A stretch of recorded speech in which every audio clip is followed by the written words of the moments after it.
Hello, everyone. Good morning, good afternoon, good evening. We'll just wait 30 seconds more before kicking off to give everyone the chance to call in.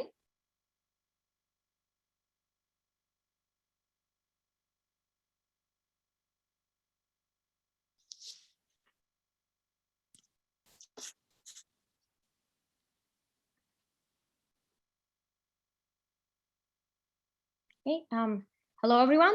Hope you can hear and see me well. Welcome to this side session. My name is Yulia Menise.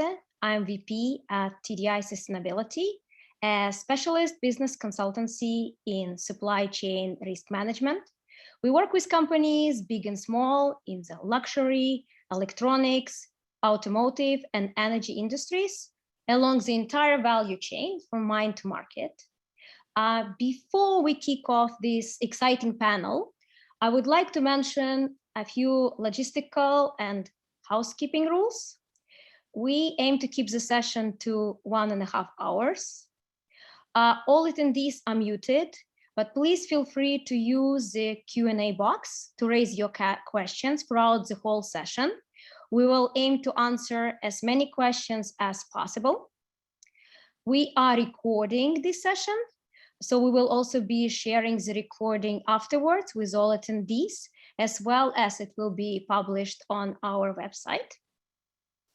I'd like to welcome now our panelists representing leading luxury brands and color gemstone mining companies. And today we have with us Paulina Bicot, Corporate Social Responsibility Manager from Shapard, Jack Cunningham, Sustainability Policy and Risk Director from Gemfields, Helen Crowley, Head of Sustainable Sourcing and Nature Initiatives from Kering, Eleonora Rizzuto, Sustainable Development Director, Chief and Ethics and Compliance Officer at Bulgari Group and LVMH Italy, Lulu Khan, Project Director Sustainability at the Muso Companies, Matthew Kilgariff, Director for Corporate Social Responsibility at Richemont International, Matthias Krismer, Procurement Manager at Swarovski, Anissa Camadoli Costa, Chief Sustainability Officer at Tiffany & Co., and my colleague from TDI Sustainability, Alessandra Cargiulo. Welcome our panel. And thank you all so much for joining us today at this exciting moment of the launch of the Gemstone and Jewellery community platform. It has been a long journey, and we are very excited to be at this stage today. And I would like to thank everybody at OECD for this opportunity to actually time the launch of the platform with the occasion of the 14th Forum on Responsible Mineral Supply Chains. The OECD from the outset has been in the forefront of the due diligence movement. And the OECD due diligence guidance is the best practice framework for those businesses who would like to set up a due diligence management system. As we all observed over the last decade, risks of human rights violations and contribution to conflict associated with supply chains of minerals and metals has become much more regulated and subject to greater scrutiny overall when it comes to natural resources supply chains. But it's all initially started with a greater focus on tin, tantalum, tungsten, and gold coming from the Democratic Republic of Congo and neighboring countries. But as we've seen over the last few years, the due diligence requirements and expectations have been expanding to other industries and covering other minerals and metals, and together with much more growing expectations that companies should not only be responsible for environmental, social, governance issues at their own operations, but also be actually accountable and be aware of various adverse impacts along all their supply chains. And if we look into that in the context of color gemstones are often mined in a very distant remote areas by artisanal and small-scale miners, and then traded at a local market or in a totally different side of the world at international trading centers. Color gemstone exchange so many hands before they reach the final user in a way. They get recut and polished, and therefore looking into responsible sourcing and due diligence in the context of colored gemstones is definitely quite a complex situation and complex issue. And that's why we are very also excited today to show you the jewelry and gemstone and jewelry community platform, because this was designed with a thought in mind to enable everyone in the gemstone jewelry industry to find tools and resources which can then help you to identify, assess, and see ways how you can actually manage potential risks associated with mining, trading, and cutting and polishing of colored gemstones. And the platform and the tools are available for free for everyone, and they also are designed to be adjusted for businesses of different types and sizes, for all tiers of the supply chain. And our panelists will go into more detail about that. And who is actually behind the platform? And behind the platform, as the founder of it, is the Color Gemstone Working Group. The Color Gemstone Working Group has been created in 2015 by leading luxury brands and mining companies in the color gemstones. The current members of the group, and you can see their logos on the screen, we have Chopard, Gemfields, Kering, LVMH, Muzo, Richemont, Swarovski, and Tiffany & Co. And they came together to see how can actually they find ways in a collaborative manner to bring some positive change in, through the more responsible sourcing of the color gemstones. And with that, I would also like to welcome our first panelist representing a member of the Color Gemstone Working Group. Please welcome Eleonora Rizzuto from Bulgari Group and LVMH. Eleonora? Hey, hi, Julia. Thank you so much. I'm particularly honored to be here this year. I don't miss any forum in Noise Day. This is the second year that we do at distance, but anyway, thank you for the invitation. In this scenario, I represent LVMH.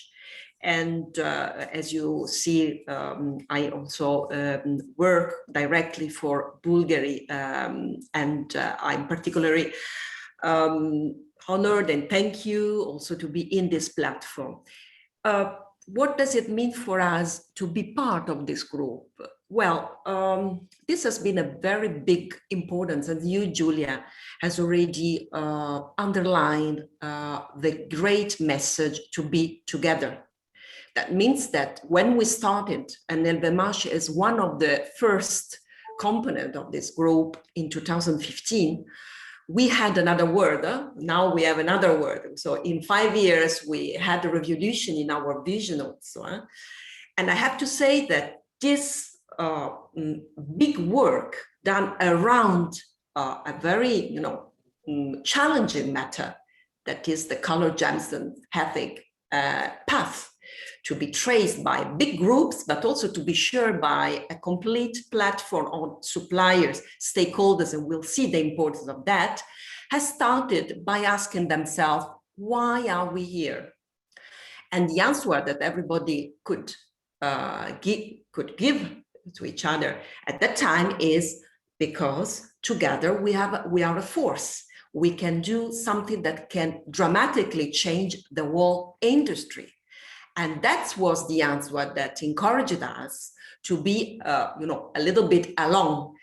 Why alone? Because at the time, also the practices on sustainability was at the beginning. 5 years ago, sustainable development practices were something that few people could share. It was like, a luxury matter. Today, everybody talked about that. This is the first big changed scenarios. Another one is the pandemic.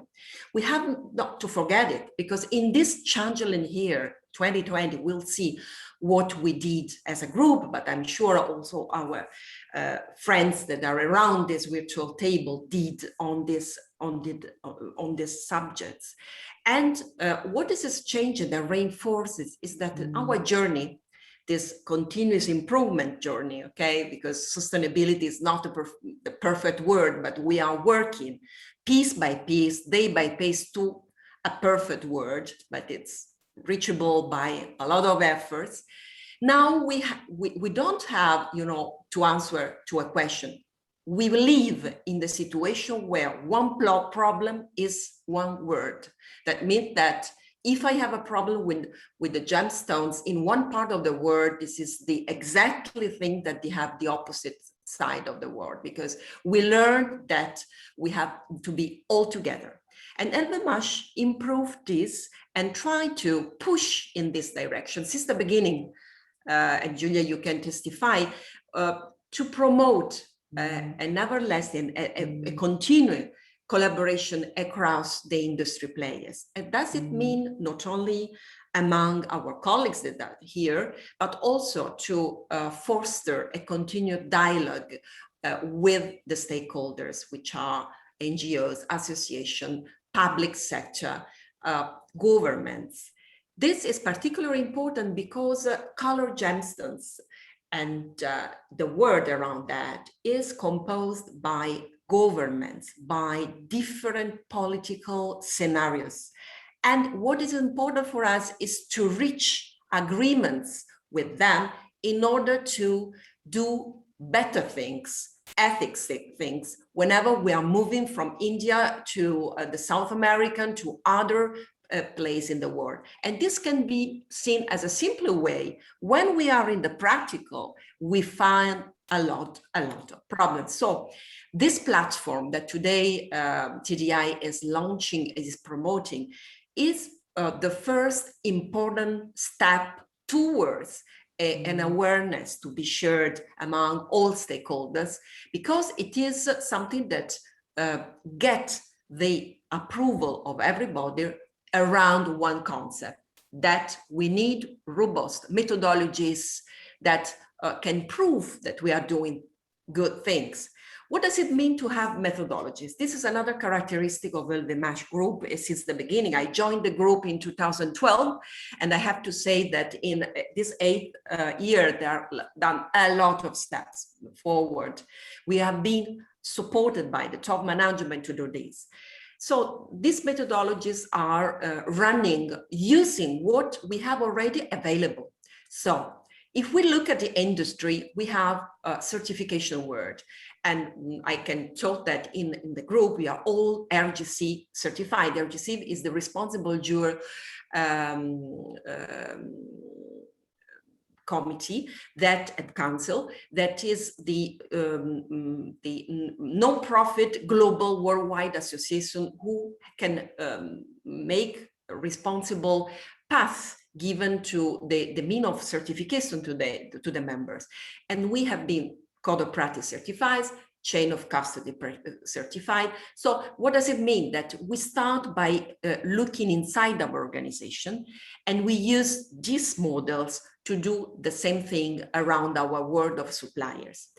According to that, we are decided since the beginning to adopt fully the OSD due diligence guidance for responsible supply chain of minerals. What does it mean? This means that we have working, all the organization, they are taking part of the group to the implementation of this business, completing around all the organizational path, using the rules and regulations according to by the OSD due diligence guidelines, which is based, of course, of the United Nations guideline principle for business and human rights. So human rights is another big pillars that we are monitoring when we are going to monitor our country. So we use, when it was possible, we hope to restart very soon, the method of the local audits, okay, to go there. It's not a work that you can do by your table. Okay, we are in this year forced around our table, but we need to go to the place, to meet people, to interview people, to say what is the situation of human rights there, which is the situation of the environmental impact when we are going there, and decide what is the better solution. So what has changed also and improved also is that since I started my collaboration with the group is doted itself by some programs. December 2020 has been announced a new improvement of what was the LIFE program for LVMH, which was based again on the 17 SDGs goals of the Agenda 2030. This Agenda 2030, which is tomorrow, because now we are to 2021, has based the force in one concept that they are not only based on the development country, but by all the richest country, and we are doing this. So the new program, the development program, which is named LVMH 360 strategy, is reinforcing this engagement of the group, putting in advance this goal of the partnership approach, so to reinforce approaches by the partnership between private and public sector on this subject, and to accelerate this with a traceability, a full traceability. One main goal of traceability is that within 2030, and this is a very challenging subject, 100% of our strategy supply chain will be completely traceable. So this has been, the world scenario where we are moving, and for that I thank you to have given us the possibility to talk about it. Thank you so much, Eleonora, and thank you for giving your point of view and in terms of where LVMH stands, and again emphasizing the importance of collaboration in the industry. I would like now to ask our second panelist, Matthew Krismer, Procurement Manager Swarovski. Matthias Krismer. Hope you can hear me okay. And thank you so much and welcome to this panel. Thank you, Julia. Yes, the gemstones and jewelry industry plays an important economic role for millions of people around the world. And it's a diverse and vibrant industry comprising of companies of all types, size, shape, from mining through to retail. And unlike any other mineral supply chain, the colored gemstone industry is highly fragmented and mostly made up of independent traders, very small businesses, family-owned businesses and cooperatives. At mining level in particular, gemstones are mostly recovered from artisanal and small-scale mines, in short ASM. And while other mineral resources, especially just talking about base metals, produced mainly by large-scale companies, ASM is responsible for 20 to 25% of the annual production of gold, for example, diamonds, tin, tantalum, cobalt, but up to 80% of annual production of various colored gemstones. This high degree of ASM in colored gemstones adds, of course, tremendous complexity in supply chain visibility for all downstream stakeholders.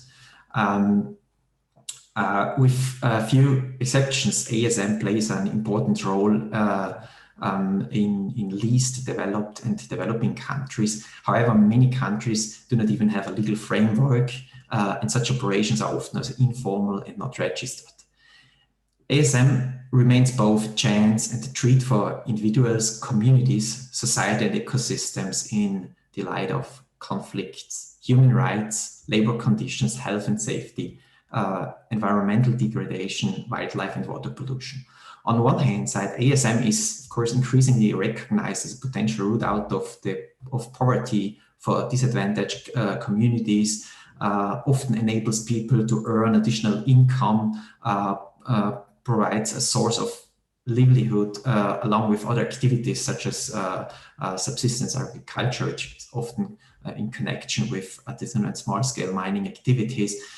On the other hand, however, ASM can be associated, of course, also with harmful practices, including child labor, poor health and safety conditions, environmental degradation, and in specific geographies, of course, also associated with conflict financing and forced labor. The so-called cycle of poverty here is fueled by the lack of access to capital, equipment, using rudimentary tools, very low levels of efficiency, and also low profits. And so this cycle is then continuous. And we think it's the duty of the major players as in our industry to include those marginalized stakeholders, such as ASMs, but also micro enterprises along the upstream supply chain to fight poverty, mitigate social and environmental risks, which is ultimately an instrument also to break the cycle of poverty. Thank you so much, Matthias.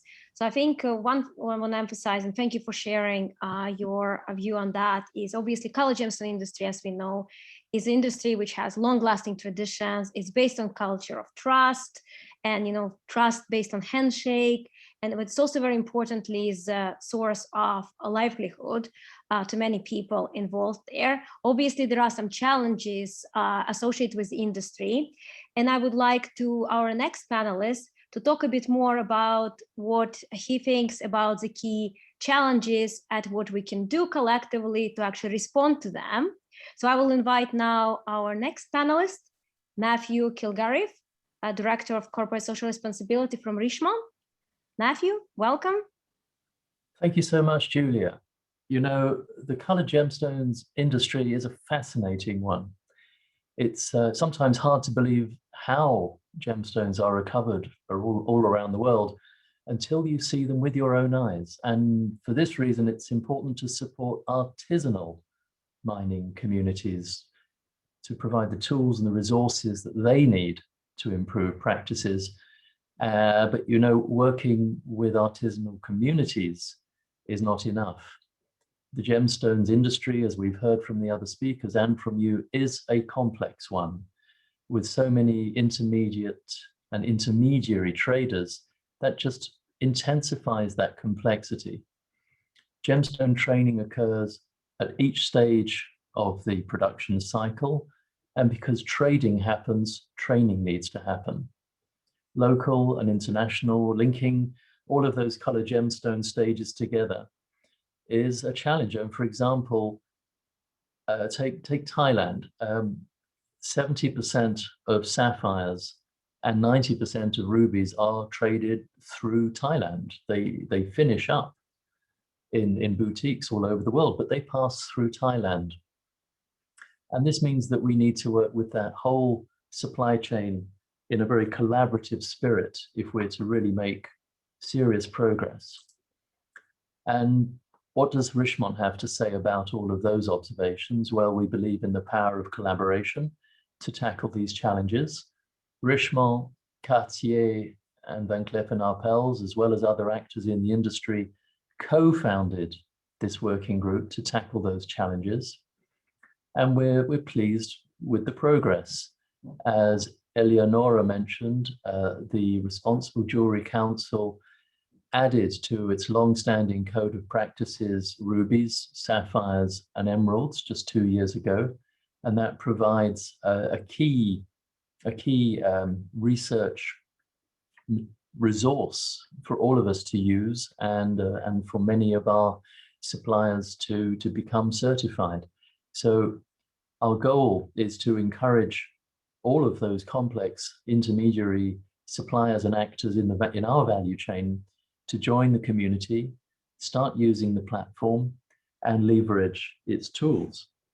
And to conclude, I'd like to say that this new platform that we're launching today forms not just a wheel, but a very precious wheel in Richemont's movement for better luxury. Thank you, Julia. Thank you so much, Matthew. So I think we heard also you and Matthias previously talking about certain challenges, the complexity of the color gemstone supply chain. And I think I would like to see and better understand how the work which was done as of now and the plans for the future, where the color gemstone working group is now, can actually help to bring the change to the industry. And help us answer that, I would like to welcome our next panelist, Anissa Commodore Costa from Tiffany. Welcome, Anissa. Thank you, Yulia. So yeah, I mean, I'm happy to share a bit more today about how the Color Gemstone Working Group is bringing about change in the industry and why we all came together. At Tiffany & Company, of course, we have long been committed to sourcing in an environmentally and socially responsible manner. And our work really has been predicated on collaboration from the very beginning, because we know that collaboration is critical to driving transparency and to driving positive change. After 5 years of very close collaboration, as you have heard, we're so proud to announce today the launch of the Gemstones and Jewelry community platform. One of the original goals of the Color Gemstone Working Group, and we're so proud to have been a founding member, one of the original goals was to create tools, was to create resources that are available to the entire supply chain and to help meet people and organizations where they are today, and to bring information to them about what responsible practices look like on topics ranging from human rights to ethics to environmental management. The Gemstones and Jewelry community platform has been developed to build capabilities and to improve practices along the color gemstone supply chain by providing trainings, webinars, and tools such as sample policies and procedures. And of course, as others have referenced throughout our conversation today, the color gemstone industry has so many different types of players, including small players at every step of the supply chain. And therefore, this industry has the potential to provide economic opportunities for workers as well as communities around the globe. As a maison of LVMH, Tiffany & Company is so proud to be a founding member of the working group and to be part of lifting up best practices and providing a roadmap for those that are beginning or accelerating their journey towards more responsible practices. And overall, we believe strongly that our efforts together are going to drive momentum for increased transparency and responsible practices in the color gemstone sector. Thank you so much, Anissa. I will use this opportunity to just raise one question which came from our audience here. So there was the question is actually that there are big brands, obviously, as members of the Color Gemstone Working Group, and investing in educational resources then available for everybody. And the attendee thinks that those will be useful. And the question is, where do you think are some areas where overall is general lack of knowledge or capacity when it comes to responsible sourcing and due diligence? Anissa? Question you'd like me to take? Yes, if you can. Yeah, well, I think it's a really good question, because I think one of the points is that there is unevenness in where different entities need help and assistance. And that, again, is the beauty of this platform. Whether you're a smaller player that needs help in one area or a medium-sized player that needs help in another, what this platform does, and we really welcome everyone to go and visit the platform, is there's something for everyone so that we can all move on this path forward together. And again, the platform really comes, it meets different players at where they are today to bring everyone forward together. Thank you so much, Anissa. Before we proceed to our next panelists, I would like to use this opportunity to launch a quick poll. You should be able to see it on your screen. So I'll just give everyone just some time to answer. So we have two questions in the poll. One is, what motivates you to be a responsible business? Is it legal requirements, or my customers or clients ask me to? Or is it more personal motivation, which is motivating you to be a responsible business? Okay, I'll just wait a few more seconds to see if we had the chance for everybody to answer that. Okay, I will then perhaps end the poll now and share the results with you. Okay, you should all be able to see. And I'm actually glad to see that the majority of answers actually chose that the reason why they want to be responsible business is actually personal motivation. It's very pleasant to see, because I think in the collagen industry, we sure need to see that there is a lot of motivation there. The second answer, in terms of customers requiring to do that, I think indeed today there is much more pressure also for consumers to make sure that those jewelry pieces they buy, they are not only beautiful and mesmerizing pieces, but actually also can be considered to be ethical in a way, that those jewelry pieces, for example, might not be created with materials contributing to human rights abuses or environmental degradation. Less people chose actually legal requirements. There is definitely some growing trend for sure, and requiring companies to be more responsible. There is new regulations coming up, but I think the main driver is coming within, and it's great to see that everybody was focusing on personal motivation for that.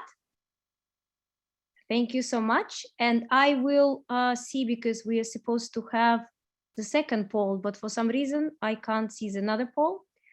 But moving on then, the other thing, I think when we were talking about in the beginning also about responsible sourcing and due diligence, there are quite a lot of challenges which we observe happening. And a lot of times, the actors in the jewelry and gemstone industry feel that might be not very clear what they need to be doing, or it might be too expensive or just too complicated to implement, especially if we're talking about small companies.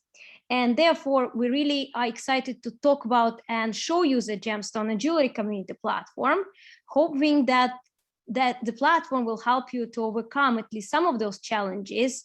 And I would like now to welcome my colleague, Alessandra Gargiulo from TDI, who can give us a sneak peek to the platform and tell us a bit more about the resources which are available there. Alessandra? Yes, thank you, Julia, and thank you everyone for joining this session.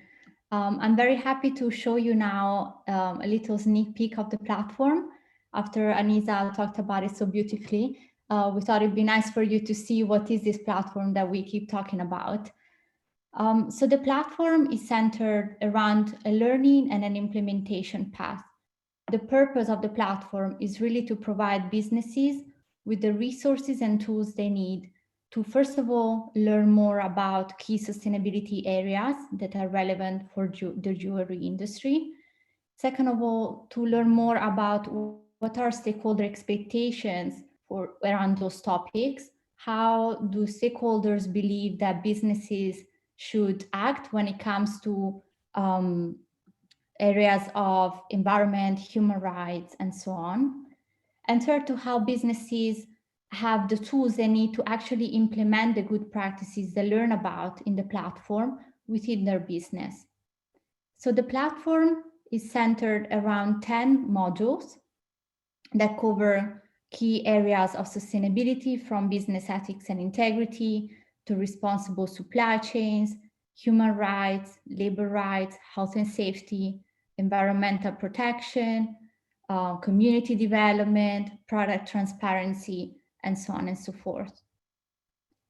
Each module is then articulated within in a number of topics. So for example, if we want to learn more about responsible supply chains, then here we can find more guidance on how to create responsible partnerships, how to conduct responsible sourcing and due diligence, and going back to the previous interventions, how to source responsibly from artisanal and small-scale mines.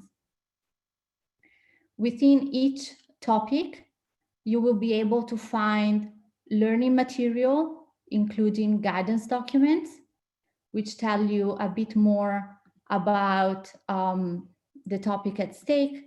So for example, you can download an easy guidance that tells you more about what are the risks associated with artisanal and small-scale mining, what are some key steps that as a business you can take to make sure that you can mitigate those risks if they are present in your supply chain. And here is just a sneak peek of the guidance documents that you can find for each topic. You can take a quiz, you can watch a webinar, short animated webinars that tell you a bit more about some of the key topics. And then, of course, there are readings, videos, and additional material for those of you who might have a bit more time or are particularly interested in a specific topic. Here, we will try to enrich this continuously over time to make sure that the platform is always relevant. And then once you've learned about, in this case, artisanal and small scale mining, and you want to make sure that your business is implementing all steps, you can also download sample documents and tools that you can download for free and adapt to your business needs. So for example, you can download sample procedures, sample policies that take away the time you need to spend on these more bureaucratic endeavors and really allow you to focus your resources on what is really important, which is implementation, training, and really creating a culture of sustainability within your business. Once you've gone through the learning and implementation and really at any stage in your path, you can check whether your practices are in line with stakeholder expectations or whether there might be any improvement area. And you can do so by going on the check section of the platform. Here you can find a checklist for each of the topics you've learned about, and you can go through the checklist and within a few minutes, you can see and update regularly step by step as you implement your practices. You can check your performance and see what are the areas where you're doing well and which are the areas where there might be room for improvement. And then if you do identify improvement areas, then it's no problem. Again, you can go back to learning, and here you find all the resources and guidance and tools you need to be able to know how to implement those good practices within your business. And then once you have gone through learning, you've checked your results, you can share those results within the community platform, meaning that within a few clicks, you're able to communicate and engage your supply chain and share information on your practices and on your continuous improvement. You can share that with your customers and with any other business partner you might want to invite to the community. Thank you so much, Alessandra. So while Alessandra was walking us through the platform, I also ran some poll in the background and hope you can see the results there in terms of the challenges. And as we can see that a lot of our attendees perceive it when they're trying to be responsible business, that it's too complicated and actually they don't know what to do. So hopefully some of those questions will be answered by using the resources and tools available on the platform. So, and going back to the actual, we're calling the platform Gemstone and Jewellery community platform. So I'm just wondering, what does it actually mean, the community aspect of the platform? And with that, I would like to pass it to our next panelist. Welcome, Jack Cunningham from Gemfields. Thank you, Yulia, and thank you to all of those who've joined us for this launch. I'd like to just start off by thanking my fellow members and co-founders in the group, and obviously for TDI for all hard work and commitment that's gone into the launch over the last 5 years. It's a huge effort, collaborative effort.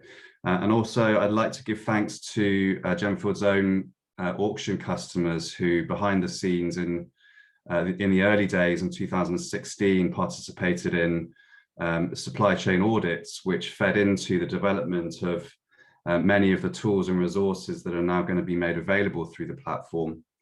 So I'm obviously delighted to be here and share my thoughts. I think what I wanted to just touch on really was around this concept of community and collaboration, and many of the other panelists have already talked to this point, but really the group and the platform was ultimately built and has been built on the idea about engagement and collaboration and continuous improvement. And we always intended the platform and the resources to be there for the betterment of the industry as a whole, not just the co-founders. And I think that's very important to remember, that we are all part of a very large and complex ecosystem in the jewelry and gemstone supply chain. And there is no one single approach. We are all connected. So it's important to recognize that as part of this larger community, the success of this platform, but also the collective sustainability journeys that we're all undertaking, the measure of that success is really how the industry as a whole moves forward. And I think this platform is a crucial component of that moving forward process. We obviously, nobody expects perfection from day one. We're talking about incredibly complex arrangements, working practices, complex transactions and sourcing. But we've all committed to improving our performance. That goes for all of the co-founding members and members. And we would hope that anybody who wishes to engage with the platform will commit to the same process of improvement within their own organizations, as I said, so that the collective ecosystem that we're all part of can move forward. But also, as others have touched on, we recognize the inherent challenges that exist, that we all face, various different actors within the supply chain face, whether as a mining company, as we do at the very start of the process, all the way through to the consumer ultimately. And where those challenges are identified, I think, again, it's important to remember the importance of engagement within the supply chain and collaboration. We can't do this alone. We need to work together, and that involves encouraging people, encouraging businesses who are perhaps smaller at a step in the process, or as one of my colleagues in the group has talked about, a ladder.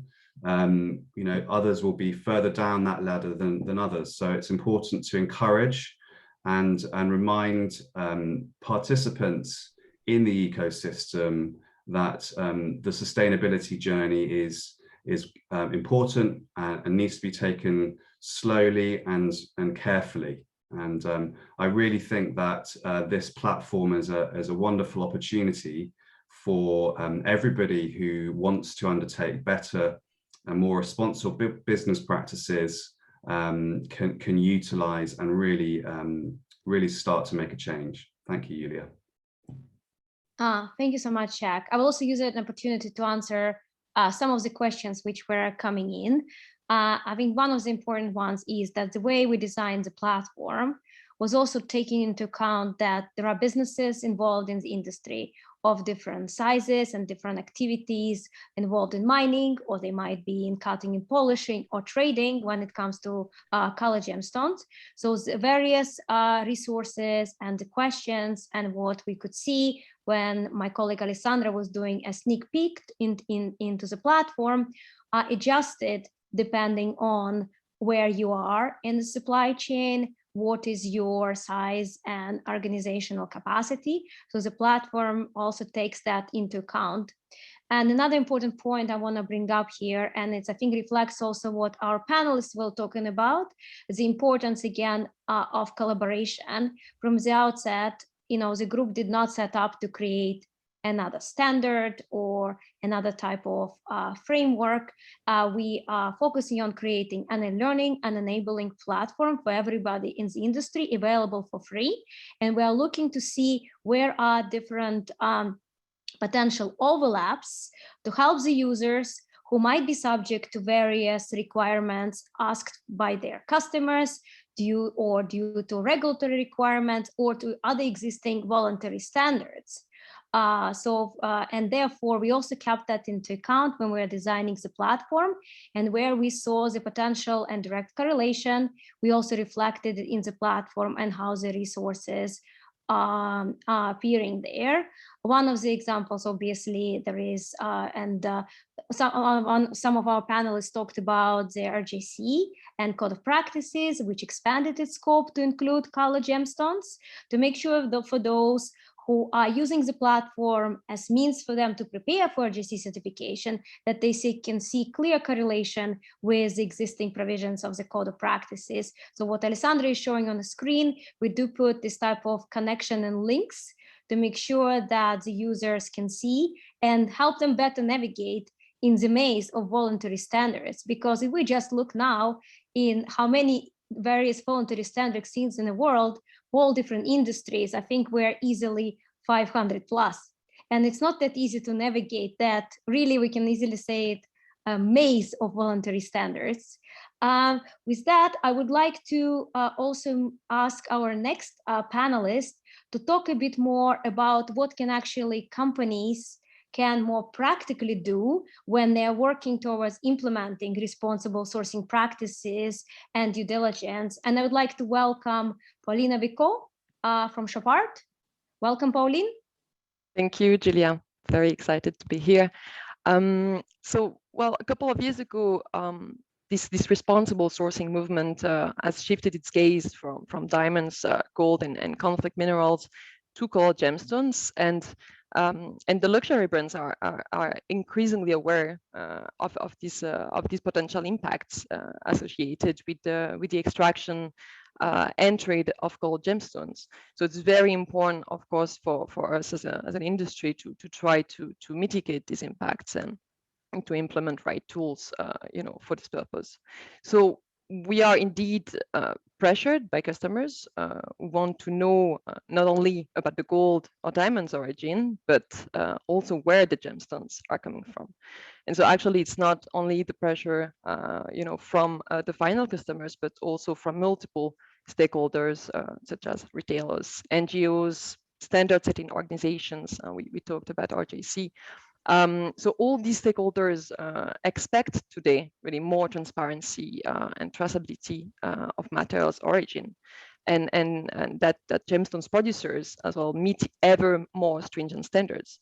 So this is also how to create change, because when all these actors go to the same direction, then this is also when the organizations need to adopt new processes and improve the practices. So this is very important. So all these requirements and expectations are very important for sure, but this is also important to consider that this can be quite challenging and very difficult in the gold gemstone supply chain. We talked before about the complexity of the supply chains, the number of small actors, the small miners. So this is quite complex. And so we have all these small businesses that at the end of the day, they often lack the resources and the internal organization to comply with these demands. So this is really why the Colored Gemstones Working Group has done really an amazing job in really creating tools and really to allow this due diligence process to take place and to put this due diligence tool within the gemstones and jewelry platform. And the goal was really to accompany these small businesses in their due diligence journey. And most importantly, in line with the OECD guidance as well. So it's very important that everybody works, towards the same standards and the same recommendations. So of course, we may not manage to gain visibility, today up to the mine behind each single stone for sure, but we really embrace this risk-based approach of the OECD guidance. And the very important principle of engagement, because as we said as well, as my colleague said, as bigger brands, we also have a role to play here to try to put in place some resources and capacity building in our supply chains as well. So this is a very important work that has been done within the Color Gemstones working group. And so we really hope that this tool will promote greater transparency really over time. And as Alessandra said before, also provide really this kind of responsible sourcing culture within these supply chains. Thank you so much, Pauline. So while you're also talking, I use this opportunity to just do a poll in terms of how our audience feels about implementing due diligence. And I think the majority answered that they feel that they know in theory what it is, but not sure how to do this in practice. I want to tie it up with the possibility to show a bit further now, with help of my colleague Alessandra, how actually the platform and what resource we have there to help with the due diligence implementation. Alessandra, over to you. Yeah, thank you, Julia. So in the platform, among the various resources and tools that you can find for all the topics that we have, you have seen here on the screen, we have paid special attention on the topic of responsible sourcing and due diligence. And so for this, we have developed a specific tool, a due diligence tool, which can help you really implement the OECD guidance recommendation. So each of the 5 steps of the OECD guidance framework, step by step, in a way that is user-friendly and that is automatized as much as possible. 1 second, I'll try to find my screen. Okay, here we go. So as you can see, the tool is really a digital, and hopefully you will let us know, user-friendly tool that you can use for each step of due diligence, from setting up a strong management system, meaning having policies and practices in place, having a grievance mechanism, and all the other recommendations of the OECD guidance. You can use the tool to identify potential red flags in the supply chain, meaning alerts that risk might be present in your supply chain. You can use the tool to help you guys through the steps of carrying out enhanced due diligence, where you might find red flags to better understand whether certain risks, in particular the ones that were mentioned earlier, human rights abuses and conflict financing, might be present in your supply chain, and so on and so forth. And the tool not only provides you with a sort of checklist that helps you, understand step by step what it is that you should do, helps you access resources such as, again, sample documents, sample policies and procedures. It provides more guidance where there might be some more difficult concepts. But it also tries, as I mentioned, to automatize some of the most complex steps of due diligence without, of course, taking away the responsibility for companies to carry out their own due diligence. So, for example, to identify red flags, we have incorporated within the platform a Cara map. So red flags are alerts that are raised based on the location of your business, the country of origin of the stones that you purchase, the transit countries, and other elements like this. And so we have incorporated within the tool a Cara map that we developed for the Color Gemstones working group, which is a non-exhaustive and indicative map to help you understand what is the risk level associated with each country, based on a number of indices covering human rights, governance, corruption, and so on and so forth. So within the tool, by responding to a few questions about in which country are you based or do you operate, and by providing a few answers for your suppliers, the tool can automatize these analysis of whether potential red flags might be present in your supply chain, and so on and so forth for the next steps. I will not go too much into the detail now unless there are questions, but I really invite you to try the tool and test it. we have, again, tried to make it user-friendly. When you get to step 5, which is about reporting, you will see you are able to actually download a step 5 report based on all the information you have provided before. And so we hope that this will facilitate a little bit this complex task. And one last thing I will mention, the tool is also very much connected with your community section, because due diligence is based on the information that you can collect from your suppliers. And so again, we have tried to facilitate that through the community section of the platform, which you can use to send questionnaire to your suppliers.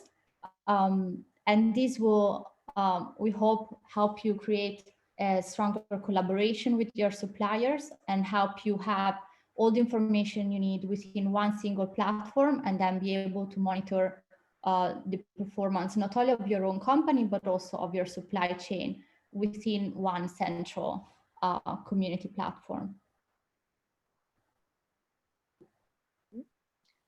Thank you so much, Alessandra. I would like to now to welcome our next panelist from Muso, Lulu Han. And I would like to ask Lulu to talk a bit more about, just for the sake of time, I already did the poll. I would like to ask Lulu to talk a bit more about the importance of promoting transparency and responsible sourcing for a company which is actually at the upstream of the supply chain, such as Muso. Welcome, Lulu. Thank you, Julia. Thank you for having us. We're very excited for the launch and for this panel to showcase the work that's been done during the last several years. Before I answer your question, Leah, I also want to emphasize that as a larger mining company, the platform is quite scalable. You know, we've talked about quite a bit how these resources can help smaller operations, but in the build and design, we've also created something that will scale up to a medium size to larger operations, such as Muso, and then also I think the other brands and partners who are represented here today. Now, to address your question about how we view these efforts on the supply side, so as a mine-to-market emerald company, Muso has prioritized transparency and traceability since our very beginnings. And over time, we have seen an increase in requests about our sustainability practices coming from our downstream customers, who I think are also embarking on their own journey towards sustainability. So, you know, we welcome these requests, and we fully support and appreciate the increase in awareness and efforts in the industry overall. But we're also aware that with this increase in requests, this can create a burden for upstream suppliers such as ourselves or the smaller operations that have already been discussed earlier. And so for that reason, I'm going to again reemphasize the spirit of collaboration, harmonization that many of the colleagues here today have already talked about. So when we designed the GJCP, the goal was not to create the second set of standards and additional set of standards for the industry. And really, rather, what we're trying to do is create efficiency and for all users by creating a centralized single platform where a user can come and learn about market expectations, or a user can be recognized for their sustainability practices or achieving certification to the RJC, or even for a user who is not seeking certification, but still wants a platform where they can track their sustainability performance and access tools that will allow them to continuously improve. Again, touching back on, I think, what Jack said, continuous improvement is absolutely critical to what our goals are and what our industry needs to move toward. I also want to, bring back into this collaboration point, because when we were building the tools, we actually collaborated with industry associations such as the RJC and CIBJO to create our harmonized set of resources for users. And we view the platform as an enabler for users who are looking to get RJC certified or looking to conform their practices to the CIBJO guidelines, or also for users who simply want to, for personal motivation, continuously improve their practices. Every aspect of the tool that we've developed is meant to be a harmonized set that will help advance sustainability and responsible sourcing for the industry overall. And lastly, I'd like to also emphasize that the tool has also been built to enable the implementation of the OECD due diligence guidelines for responsible sourcing. I see based on the polls that some of our audience members are just wondering where to start. Well, the platform, if please go and go check it out and look into it. This is where you can actually learn where to get started and how to start implementing the due diligence guidelines.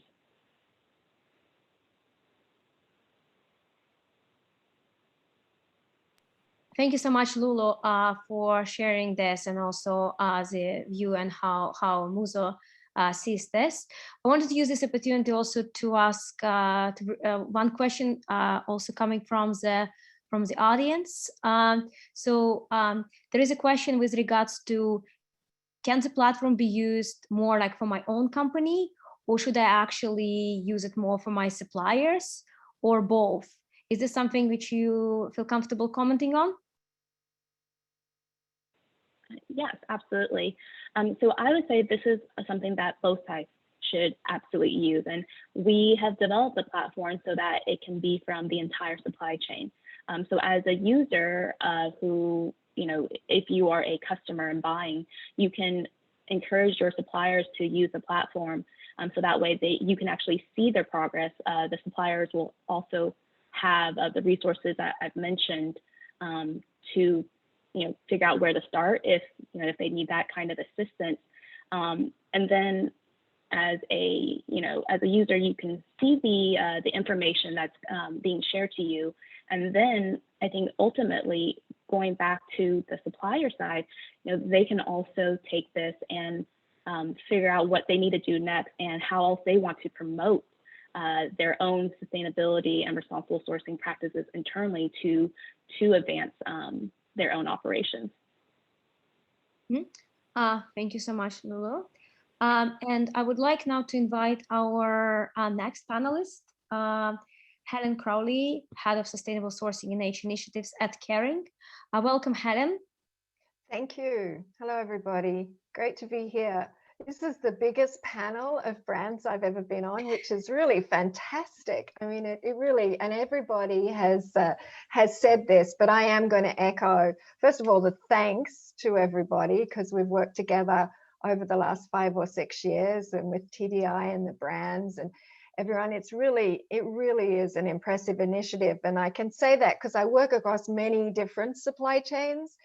And while there is collaboration in most of them, with this is a really significant endeavor and a significant level of collaboration. And so it is worth celebrating and underlying that. So thank you very much. I just wanted to make a couple of points. I mean, this is an exciting moment to have out of these several years of work, slow and steady, as Jack said, they have this really powerful tool. I would even argue that this platform is like a lever for change in a system. When you have a system, you can only pull certain levers to really make that system change. And so this creating awareness, understanding, building transparency, building trust across this complex system is a really important part of leveraging the change that we want and need. And so this is an important lever. So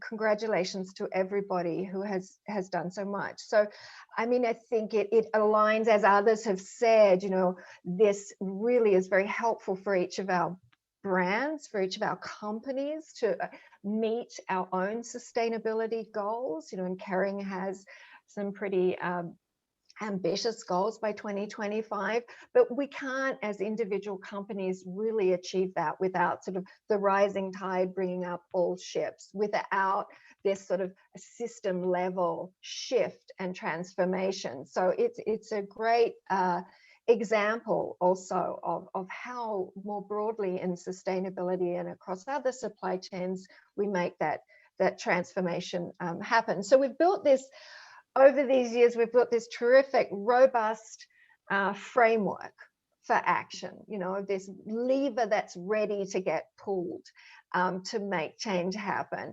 And so now we have to move to a collective action phase where we're all using this and putting everything into it. We're in the sense that we're promoting it across our own supply chains. We're promoting across the industry to what Lulu had just responded to those questions, that if everyone engages and starts using this, we're going to translate it into other languages so it is more available across this complex world.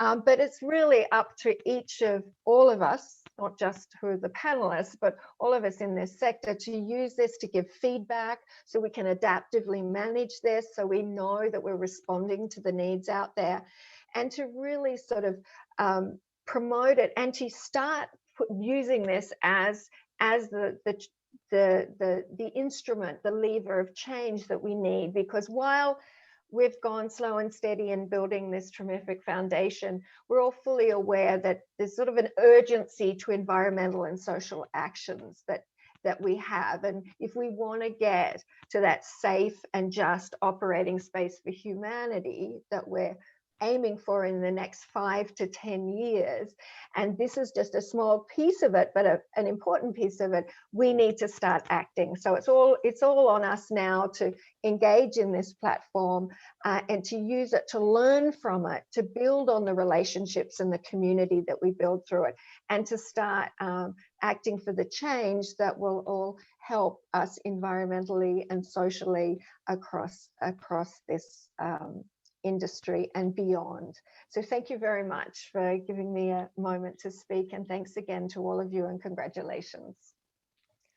Thank you so much, Helen, and thank you everyone on the panel for your interventions. I would like to use the remaining time of our session to answer some of the questions we received from the audience. Some of them we already answered throughout, and some we are starting to answer in writing. So please see that I think everybody as attendee should be able to see answered questions in writing in the Q&A box. But I would like now to open the floor and just take as many questions as we can with the time allowing us. So we have a question which asks, do you think that consumers are more aware of issues related to colored gemstones compared how it was in the past?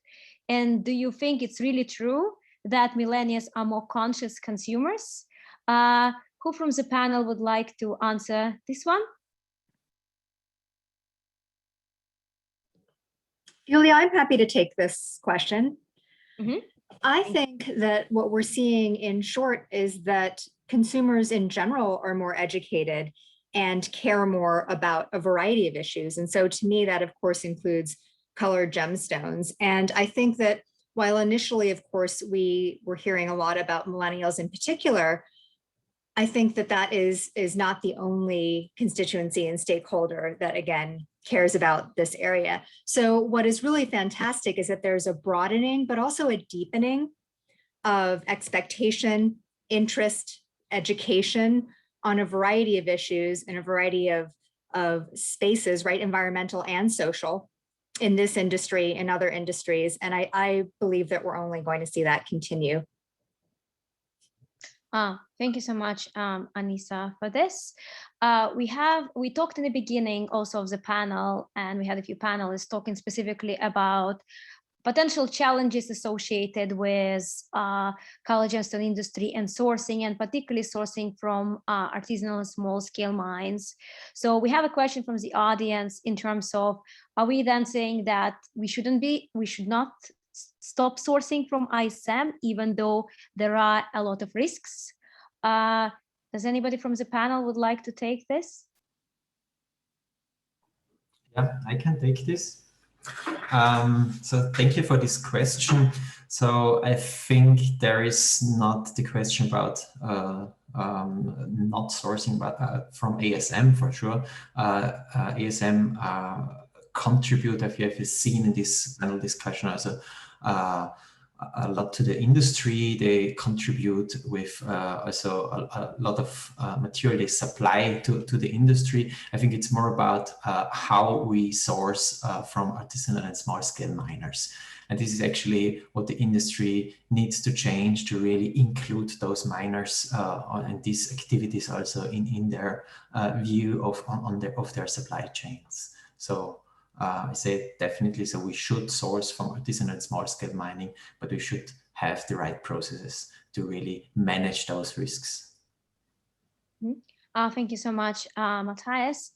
So we also talked earlier on about how it's changing now, and there is definitely much more pressure from various stakeholders and requests for more transparency, and also being aware of various challenges in the industry. And we have a question from the audience in terms of how well and how accurately the fashion media is actually reporting on sustainability challenges which are relevant for the colored gemstones. And actually, if it's not so accurate, where can they, for example, those who do make journalists can actually find more robust information and data to provide more adequate and accurate overview of the industry. Who would like to take this one? I can answer that. Well, I think the luxury brands, but also many companies, many industries have increased the transparency exercise through their websites, through sustainability reports as well. So I think that now there are like a lot of information available on these platforms, on these websites, on social media as well. So I think it's a matter of just looking at the right place, but also at Chapar, for instance, we have this of course marketing communication department who is always in contact with the journalists and trying to exchange information and to try to explain as well the different the sustainability approach to make them understand exactly what we are doing. So so it's really about the dialogue and trying to increase the transparency and the publication of correct information. Can I add here as well? Yes, please. Sorry, go ahead. Yes, and so to echo what Pauline is saying here, absolutely, getting to looking at which brands are out there and promote and talking about their initiatives. Chopard, I've seen it in the media. Muzo has also welcomed journalists coming in and understanding about our operations and seeing what they are providing and sharing about what we're doing in responsible sourcing, but as well as environmental, human rights, all those aspects. And I also want to bring back into the white papers that I think were brought up just briefly on our Gemstone Jewellery community platform. I think that if there is someone in the media who's wanting to learn more about the various issues, the white papers that we have created are actually really great introduction to some areas that they can start learning more and then continue to do with more research and seeing what else is being done in the industry. Thank you so much, Lula, for bringing it up. And actually, Alessandra now on her screen is showing also the part of the Gemstone and Jewellery community page where we are publishing those white papers. So we have published the first one some time ago, and now we are going to publish the remaining ones in the upcoming months, actually, which provide a good overview and objective overview in terms of the industry. And we structured those papers sort of following the journey of the colored gemstone, starting from the extraction part and then going through trading, cutting and polishing, and then when it's getting sold to consumers. And also we touch upon when it comes to topics related to traceability and chain of custody in our final paper. So you should be able to access those and see them on the Gemstone and Jewellery community page. I want also to bring another question to the panel. So there is we talked about, I think also when we were talking about OECD and doing the due diligence, and obviously Alessandra showed us about conflict affected and high risk areas. So is there areas where is actually color gemstone should not be sourced from, and how does that relate to actually what I think OECD talks about engagement? So I would like to maybe pass it also to my colleague Alessandra to talk a bit more about expectations of engagement, and then see if anybody from the panelists also would like to add to that. Yes, thank you, Julia.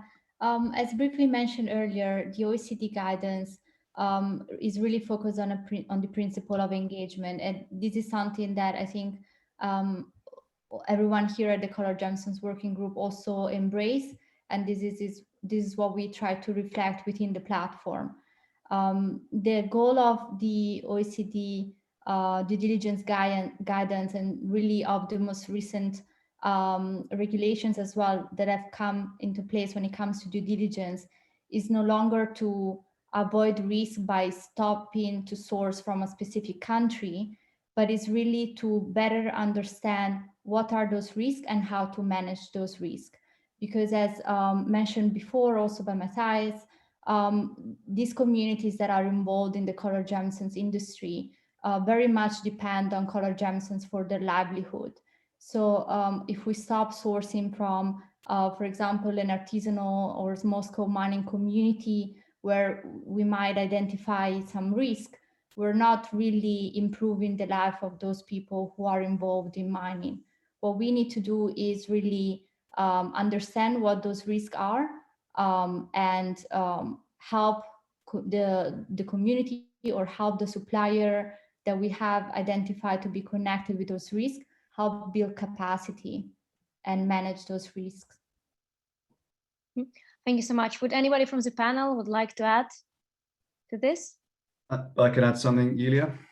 Yeah, I think as Alessandra says, you know, due diligence and understanding of risk is important depending on where in the supply chain you are, and ultimately how far down the supply chain you wish to reach and potentially influence.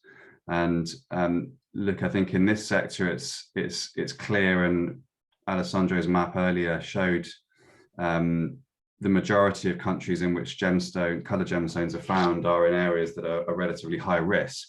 It's the case for a lot of natural resources. If you take the situation in Myanmar at the moment, which historically has been one of the most important producers of ruby, there are obviously concerns, but significant human rights concerns in that country.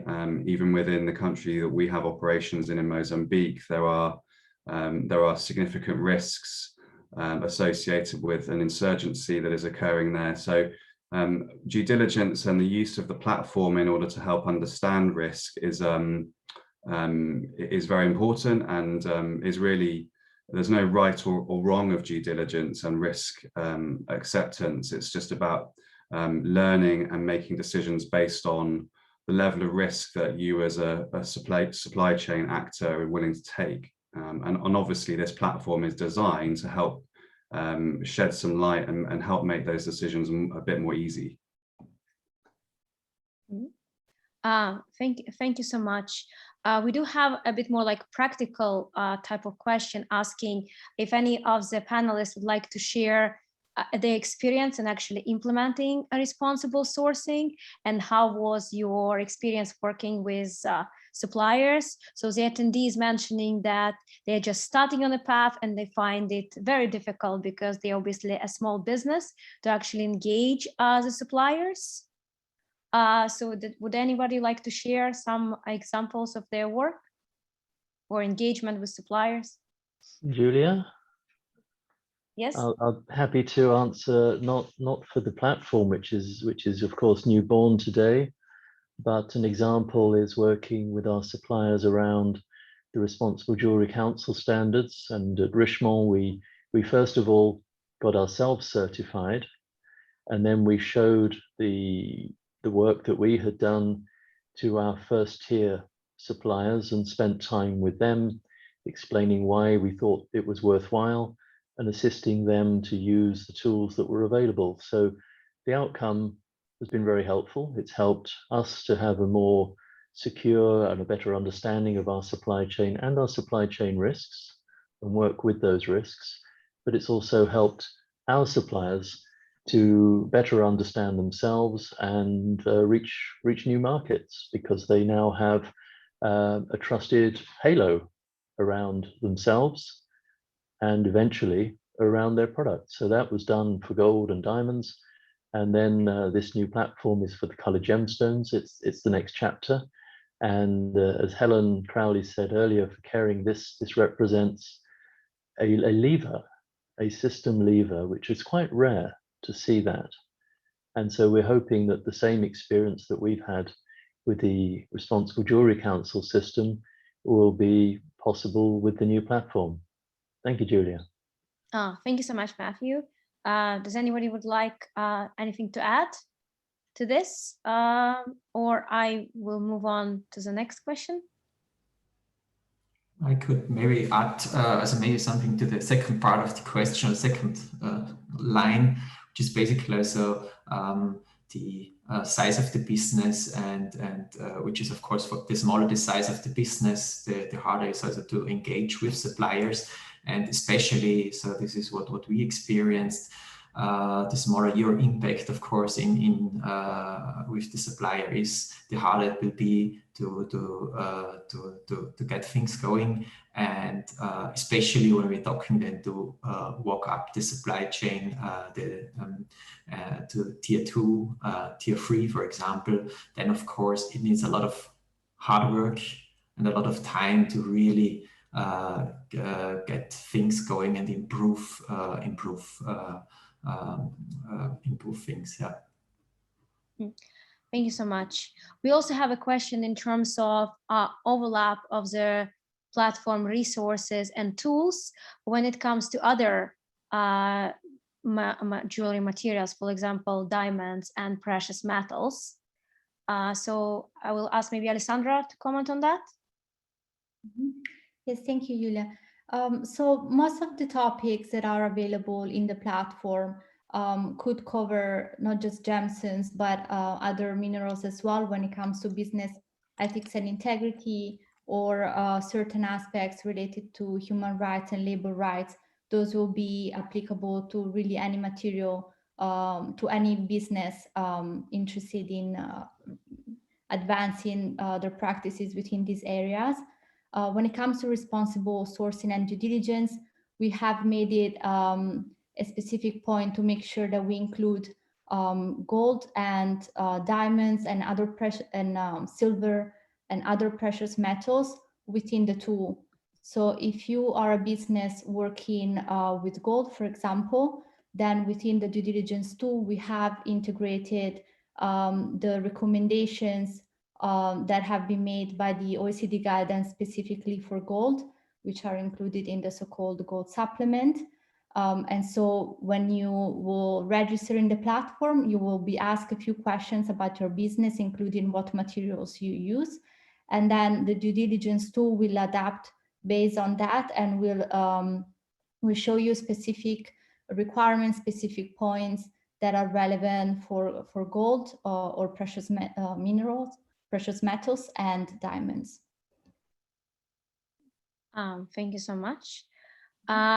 There is another question. I just want to make sure that we clarify this point was brought up about how we measure success of the platform, as it has been available almost for a year when we talked about launching it last year, and what engagement we had so far.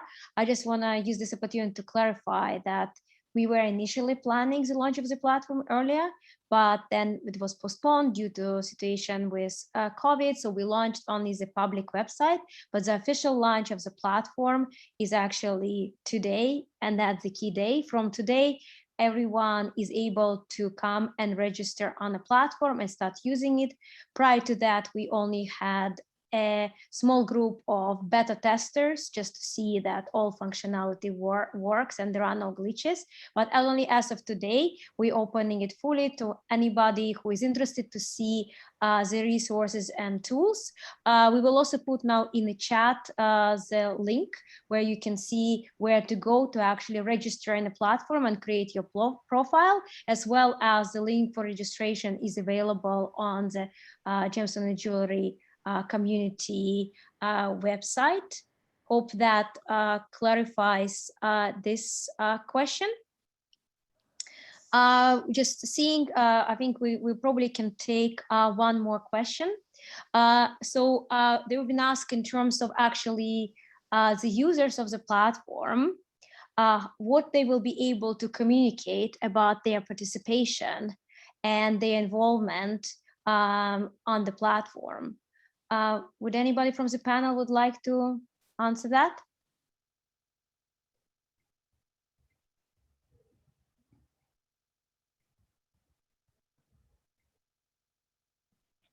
No? I'll fill the silence. Yes. I would strongly encourage everyone to use it. And I would even more strongly encourage them to say how it went for them and to encourage others to jump on. It's a platform. Its success depends on volume. It's like a telephone exchange. There's no point there being one telephone in the world, and two isn't much help either. But when you've got 50 telephones and when you've got a full platform, then things really start to move. Then the shift really happens. And recall, this is free. The people on this panel and TDI, we have invested in this for the sector. We are building goodwill. We're not buying it. So now it's up to everyone to amplify that goodwill by jumping on, learning the lessons, and reporting their own progress. Julia, back to you. Thank you so much, Matthew. And with that, I would like to thank all our panelists for joining today. And I would also like to thank our audience for being active and reaching out with questions. I know we have a few questions which we're not able to take. We will follow up afterwards where we know who asked those to make sure that we provide the response, as well as we have an FAQ section on the Gemstone and Jewellery community platform website, where we also provide some additional questions and answers from what we heard today and also what we had before. And we are all looking forward to seeing you register on the platform, start using it, and getting feedback to us. So how can we improve and make the platform even a better tool and helpful for everybody in the industry. So thank you so much. And finishing with this, wow, the launch has happened. So welcome to the platform. Thank you. Thank you. Thanks. Bye. All the best. Thank you. Thank you, everybody. Bye. Thank you. Bye. Congratulations. Jump on. Bye.